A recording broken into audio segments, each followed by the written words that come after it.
Hi all, welcome back to கரிகல்ச்சர். இன்னைக்கு tandoori chicken. இன்னைக்கு அவன் இல்லாமல் பேன்லேயே செய்ய போகிறோம். அதுக்காக 4 லெக் பீஸ் எடுத்திருக்கேன். லெக் பீஸில் எல்லா பக்கமும் கீறி கோடுகள் போட்டுக்கோங்க. அப்போ தான் மசாலா அதில் நல்லா சார்ந்திருக்கும். அரை மூடி லெமன் அதில் பிழிஞ்சு அது கூட கொஞ்சமாக உப்பு சேர்த்து ஒரு தடவை கலந்துக்கோங்க. 1 டேபிள் ஸ்பூன் அளவுக்கு மிளகாய் தூளும் 1 டேபிள் ஸ்பூன் அளவுக்கு காஷ்மீரி மிளகாய் தூளும் சேர்த்துருக்கேன். இது கூடவே கொஞ்சமாக மஞ்சள் தூள், அரை டீஸ்பூன் அளவுக்கு கரம் மசாலா சேர்த்துக்கலாம். 1 டேபிள் ஸ்பூன் அளவுக்கு இஞ்சி பூண்டு விழுது. இது கூட கெட்டியான தயிர் சேர்க்கணும். இந்த தயிர் கெட்டியாக இல்லைன்னா நீங்கள் ஒரு ஃபில்டரில் போட்டு வடிகட்டி இதில் சேர்த்துக்கோங்க. அவ்வளோதான். இந்த மசாலாவில் நல்லா சிக்கனை மேரினேட் பண்ணி வைக்கணும். நம்ம கையில் எவ்வளோ நேரம் அதை தடவி ரப் பண்ணி கொடுக்குறோமோ அது வரைக்கும் அதில் நல்ல மசாலா சார்ந்து சாப்பிட நல்ல டேஸ்ட்டாக இருக்கும். நீங்கள் பேனில் செய்ய போகிறீங்கன்னா மிளகுத்தூளும் மல்லித்தூளும் சேர்க்காதீங்க. அவனில் செய்யும்போது அதுக்கு மிளகுத்தூளும் மல்லித்தூளும் தாராளமாக சேர்த்துக்கலாம். ஏன்னா இந்த மிளகும் மல்லியும் சேர்ந்துச்சுன்னா நமக்கு அடிப்பிடிக்கிறதுக்கு வாய்ப்பு இருக்குது. கிட்டத்தட்ட 5 நிமிஷமாக நான் இது போல் கையில் ரப் பண்ணிட்டு இருக்கேன். பாருங்கள், அப்போ தான் நல்லா மேரினேட் ஆகும். இதோட இதை மூடி போட்டு ஒரு 2 ஹவர்ஸ் அளவுக்கு ரெஸ்ட்டில் விட்டுடலாம்.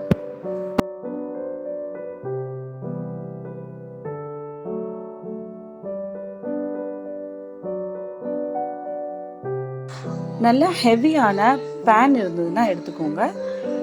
நான் இன்றைக்கி ஸ்கில்லட் எடுத்துருக்கேன். அதில் 2 டேபிள் ஸ்பூன் அளவுக்கு வெண்ணெய் சேர்த்து அந்த வெண்ணெய் எல்லா பக்கமும் ஸ்ப்ரெட் பண்ணி விட்டுருங்க. நம்ம மேரினேட் பண்ணியிருக்கிற சிக்கன் எடுத்து அதில் அழகாக அசம்பிள் பண்ணி வச்சிடலாம். ஈவனாக எல்லா பக்கமும் ஸ்ப்ரெட்டாக இருக்கிற மாதிரி நீங்கள் அசம்பிள் பண்ணிக்கோங்க. ஃபஸ்ட்டு ஒரு 2 மினிட்ஸ் போல் நம்ம ஹீட்டை ஹையில் வச்சுக்கலாம். 2 மினிட்ஸ்க்கு அப்புறமா தீயை குறைச்சி மீடியம்லேருந்து லோவுக்கு நடுவில் வச்சுருங்க. ரொம்ப ஹீட் கம்மியாக இருந்தால் தான் அது எல்லா பக்கமும் ஈவனாக ஹீட் ஆகி ரோஸ்ட் ஆகி கிடைக்கும். ஒரு 10 நிமிஷம் போல் ஆயிடுச்சு. நான் இப்போ இதை திருப்பி போட்டுக்கிறேன். பாருங்கள், தீ மீடியமாக இருக்கிறனால தான் நமக்கு கருகாமல் கிடச்சிருக்கு. இப்போ தான் லைட்டாக ரோஸ்ட் ஆகிற போல் இருக்குது. இது போல் எல்லாத்தையும் திருப்பி போட்டுடணும். திருப்பி போட்டதுக்கப்புறமா இது மேலே நம்ம லைட்டாக எண்ணெய் ஸ்ப்ரெட் பண்ணிக்கலாம்.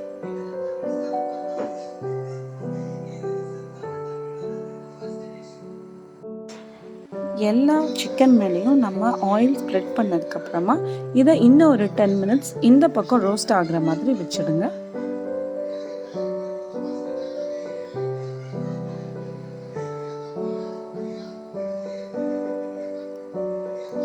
இதோட நம்ம ரோஸ்ட் பண்ண ஆரம்பிச்சு 20 மினிட்ஸ் ஆயிடுச்சு.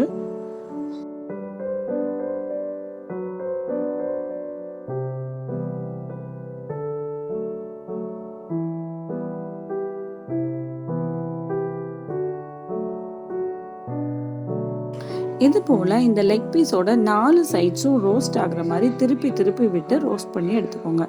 கிட்டத்தட்ட 30 to 35 மினிட்ஸ் ஆகுது இது 4மே எனக்கு ரோஸ்ட் ஆகிக்கிறதுக்கு.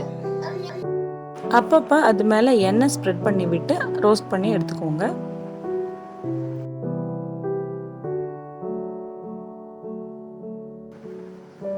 அவ்வளோதான், நம்ம சிக்கன் எல்லாம் ரோஸ்ட் ஆகி கிடச்சிடுச்சு. இன்னும் கொஞ்சம் சிக்கன் கிரில் பண்ண போகிறீங்கன்னா இந்த பேனை க்ளீனாக கழுவிட்டு திருப்பியும் இதிலேயே கிரில் பண்ணிக்கலாம். அப்போ தான் இது அடிப்பிடிக்காமல் நல்லா ரோஸ்ட் ஆகி கிடைக்கும்.